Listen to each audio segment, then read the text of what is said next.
Selamat malam, saya Elizabeth Trusyanita, mahasiswa Teknologi Pendidikan Universitas Tanjung Pura angkatan 2024. Pada kesempatan kali ini saya akan menjelaskan terkait dengan bagaimana cara untuk uji Wilcoxon dan juga N-gain score pada SPSS. Karena pada sebelumnya sudah dijelaskan bagaimana cara untuk menguji paired sample t-test dan menentukan N-gain score. Jadi uji Wilcoxon ini akan dilakukan apabila data tidak berdistribusi normal. Jadi sebelumnya saya sudah membuat deskripsi tentang terkait dengan judul, kemudian rumusan masalah dan juga hipotesis dari penelitiannya. Nah, jadi di sini judulnya yaitu, mohon maaf ini belum diganti karena tadi datanya hampir sama dengan data yang saya pakai untuk uji paired sample t-test. Nah, jadi di sini kita tulis Wilcoxon. Oke. Nah, kemudian judul yang saya pilih yaitu pengaruh penggunaan media Canva terhadap hasil belajar geografi siswa kelas 12 IIS 2 SMA 1D pada materi interaksi desa dan kota. Nah, kemudian rumusan masalahnya di sini ada dua. Yang pertama adalah bagaimana hasil belajar geografi siswa kelas 12 IIS 2 SMA Negeri 1D dengan menggunakan media Canva. Kemudian yang berikutnya adalah apakah penggunaan media Canva berpengaruh terhadap hasil belajar geografi siswa kelas 12 IIS 2 di SMA Negeri 1D? Nah, kemudian hipotesisnya HO tidak ada pengaruh penggunaan media Canva. Seharusnya di sini saya tulis media Canva terhadap hasil belajar geografi pada materi interaksi desa kota siswa kelas 12 IIS 2 SMA Negeri 1D. Itu adalah hipotesis H0-nya, kemudian atau HO-nya. Kemudian kita masuk ke hipotesis HA-nya. Ada pengaruh penggunaan media Canva. Canva terhadap hasil belajar geografi pada materi interaksi desa kota siswa kelas 12 IIS 2 SMA Negeri 1D. Nah, kemudian jenis eksperimennya masih sama dengan uji sampel paired t-test ya yang sudah saya jelaskan sebelumnya, bahwa jenis eksperimennya yaitu pre-eksperimen, one group pre-test, post-test design. Nah, kemudian di kolom A ini yaitu hasil pretest sebelum diberikan perlakuan. Kemudian yang B adalah perlakuan yang diberikan. Dalam penelitian ini perlakuan yang diberikan adalah menggunakan media Canva di sini. Jadi saya ganti juga. Nah, kemudian yang C yaitu hasil post test setelah diberikan perlakuan, yaitu setelah diberikan perlakuan dengan menggunakan media Canva tersebut. Nah, langsung saja kita ke SPSS. Nah, di sini datanya sudah saya buat mirip-mirip dengan data sebelumnya. Akan tetapi di sini saya membuatnya agar tidak normal seperti itu. Nah, jadi untuk memastikannya apakah data ini bersifat normal atau tidak, atau berdistribusi normal apa tidak, kita langsung saja melakukan uji normalitas. Yang pertama kita klik analyze, kemudian descriptive statistik, kemudian kita masuk ke explore. Pretestnya kita masuk ke dependent list. Begitu juga dengan posttestnya juga kita masuk ke dependent list. Kemudian kita klik plot dan klik normality plot with test. Continue dan oke. Nah, di sini kita mengambil dari test of normality. Nah, dari hasil yang kita dapatkan ini atau tabel yang kita dapatkan ini, kalau berhubung sampelnya atau subjek dari penelitiannya itu kurang dari 50, maka kita menggunakan Shapiro Wheel. Jadi dilihat dari nilai signifikasinya, yaitu yang pertama adalah pretestnya yaitu hanya 0,04, kemudian posttestnya yaitu 0,02. Nah, jadi dari hasil signifikasi dari pretest dan posttest ini dapat kita ketahui bahwa data ini bersifat atau berdistribusi tidak normal karena di bawah dari 0,05. Jadi seperti itu. Jadi dapat kita ketahui bahwa nilai dari tes normalitasnya yaitu tidak bersifat normal. Nah, selanjutnya karena kita sudah tahu bahwa data ini tidak bersifat normal, maka kita akan melanjutkan dengan tes Wilcoxon. Wilcoxon ini sudah saya jelaskan tadi bahwa kalau apabila datanya tidak berdistribusi normal, maka kita menggunakan tes Wilcoxon. Jadi untuk menguji tes Wilcoxon kita masuk ke analyze, kemudian non-parametric test, kemudian legacy dialog, kemudian kita masuk ke to relate sample. Nah, jadi pretest kita masukkan ke variabel 1, kemudian posttest kita masukkan ke variabel 2. Di sini Wilcoxon-nya sudah saya klik, jadi langsung saja oke kan. Nah, dari hasil tes Wilcoxon ini ada 2, yaitu signet rank test dan juga tes statistiknya. Nah, kemudian dapat kita ketahui, kemudian dari sini kita kopikan ke Word. Kebetulan di sini sudah saya kopikan.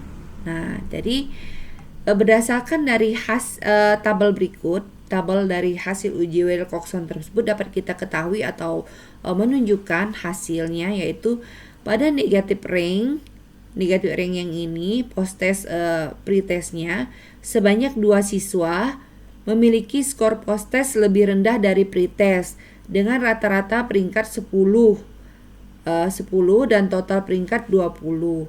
Ini menunjukkan sedikit siswa mengalami penurunan hasil belajar karena hanya 2 orang saja. Nah, kemudian ada positif ranknya yaitu post-test dan pre-test.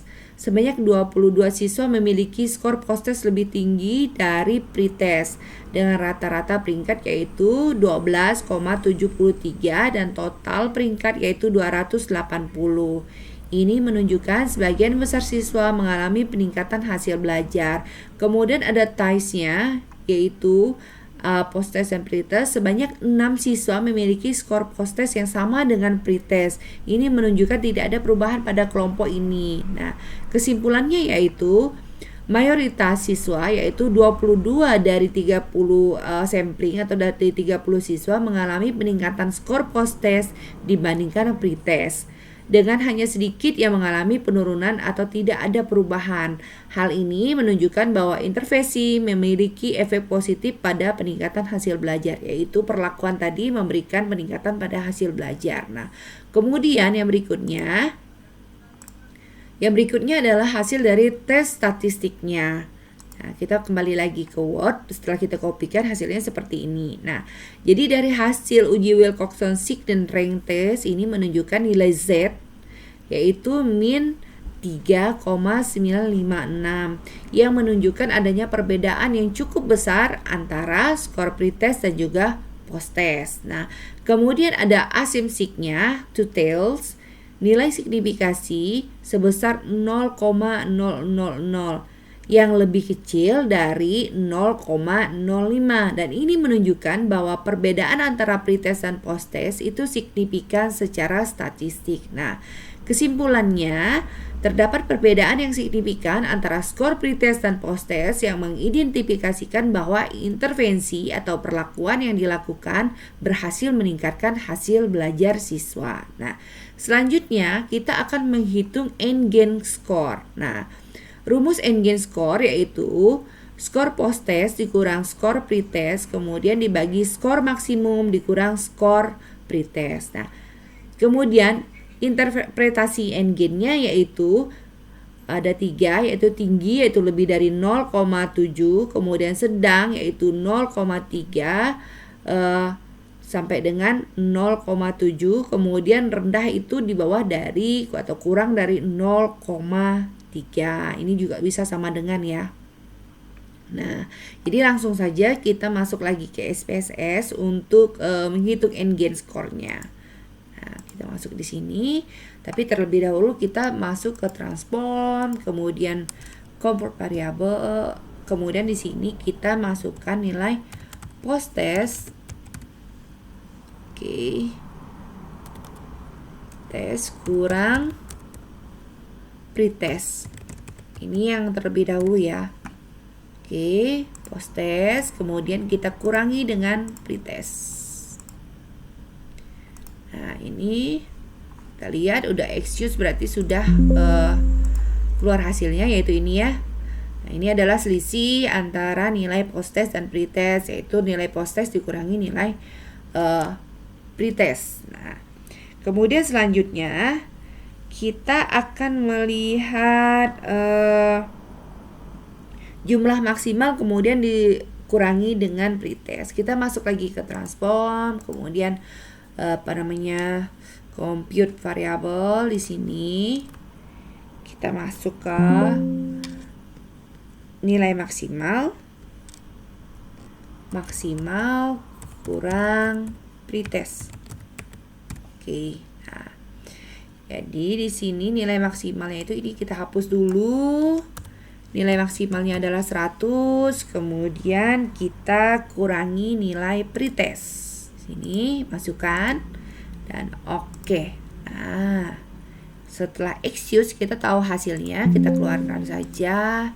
Nah, akan tetapi ini nilai dari ini post test kurang pretest dan juga maksimal, ini nilai maksimal dikurang pretest itu masih berupa desimal, maka kita bisa merubahnya dari variable view. Jadi desimalnya kita ubah menjadi 0. Kedua-duanya kita ubah menjadi 0. Nah, hasilnya akan seperti ini. Nah, selanjutnya kita akan menghitung n-gain score. Kemudian kita compute lagi. Jadi n-gain score. Oke. Kita hapus dulu numeric expressionnya. Kita masuk. Kemudian berarti di sini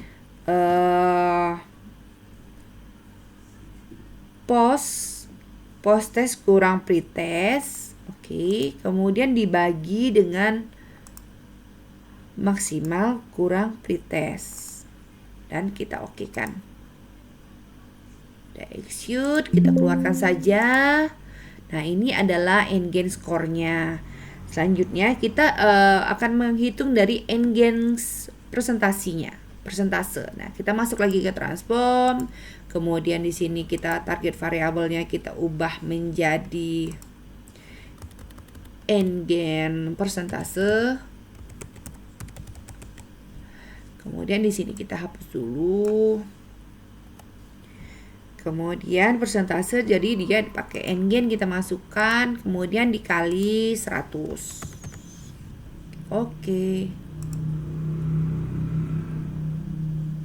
Setelah excuse kita keluarkan, dan inilah hasil dari n-gain persentase. Nah, kemudian kita akan menghitung namanya rata-rata n-gain score-nya. Jadi untuk menghitung rata-rata n-gain score-nya, kita langsung masuk ke analyze, kemudian descriptive statistik, kemudian deskriptif, kemudian di sini kita masukkan n-gain score dan juga n-gain persentase. Kemudian kita masuk option, kita di sini sudah diklik, kemudian mean, standard deviation, minimum dan juga maksimumnya. Kemudian kita klik continue dan oke kan. Nah, ini adalah hasil dari rata-rata n-gain score-nya. Kita kopikan ke Word. Nah, di sini kita kopikan. Nah, dari hasil dari uji tadi n-gain score-nya itu, rata-ratanya itu dapat kita ketahui dari tabel berikut. Ini menunjukkan adanya hasil statistik deskriptif untuk dua variabel, yaitu n-gain score dan juga n-gain persentase dengan jumlah n atau subjeknya atau siswanya yaitu 30. Jadi penjelasannya adalah berdasarkan hasil uji n-gain score didapati hasil uji n-gain sebesar 0,1356. Maka nilai n-gain masuk dalam kategori rendah. Nah, kenapa? Karena dia kurang dari 0,3. Jadi dia masuk dalam kategori atau interpretasi n-gain-nya yaitu rendah. Nah, kemudian jika dilihat dalam bentuk n-gain persentase, maka dapat diketahui hasil sebesar 13 ini 13,56%. Nah, kemudian dapat kita simpulkan penggunaan media Canva itu memiliki efektivitas atau pengaruh sebesar 13,56% dalam meningkatkan hasil belajar geografi pada materi interaksi desa kota kelas 12 IIS 2 pada SMA Negeri 1D dengan tingkat efektivitas yang rendah. Dilihat dari interpretasi N-gennya yaitu di bawah 0,3. Jadi demikianlah cara untuk menghitung atau untuk melakukan uji Wilcoxon dan juga N-gen score di SPSS. Demikianlah, terima kasih, selamat malam.